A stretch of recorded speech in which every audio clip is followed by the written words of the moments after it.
భారత్ పాక్ల మధ్య మరొక మ్యాచ్ జరుగుతుందా?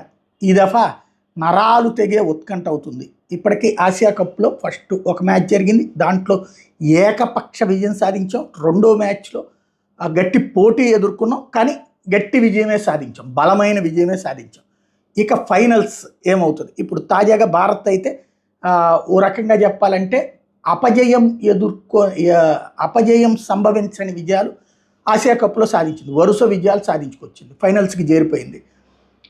ఇప్పుడు తాజా మ్యాచ్తో బంగ్లాదేశ్ మీద విజయంతో. మరొక వైపున ఇప్పుడు పాకిస్తాన్ తాజాగా ఆడుతున్న మ్యాచ్ తర్వాత ఇవాళ ఎవరు గెలుస్తారో పాకిస్తాన్ బంగ్లాలో వాళ్ళు ఫైనల్కి వస్తారు. వాళ్ళతో మనం ఫైనల్ ఆడాల్సినటువంటి అవసరం ఉంటుంది.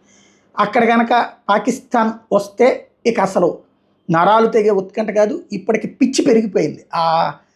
పాకిస్తాన్ క్రికెటర్ల మీద విపరీతమైనటువంటి ఒత్తిడి ఉంది. ఆ ఒత్తిడితో రెచ్చిపోయి బిహేవ్ చేస్తారు. మన వాళ్ళు ఇక రెచ్చిపోక తప్పదు. ఇప్పుడు ఉన్నోళ్ళందరూ కూడా యంగ్స్టర్స్. మొన్న కనుక ఆడెవడో ఇట్లా మీ విమానం కూల్చామంటే ఇట్టా మీది లేపామరా అని చెప్పి మిస్సైల్తో అంటూ ఇటు పక్కన సైకిల్ చేసుకున్నటువంటి పరిస్థితి.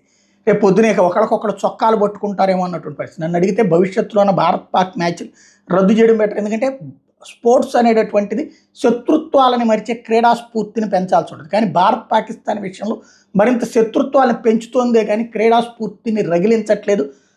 క్రీడని పక్కన పెట్టి స్ఫూర్తిని పక్కన పెట్టి ఉద్రిక్తతలు రగిలిస్తున్నాయి. కాబట్టి భవిష్యత్తులోనన్నా ఆపుకోవాల్సినటువంటి అవసరం ఉంది. ఏం జరుగుతుందో చూడాలి.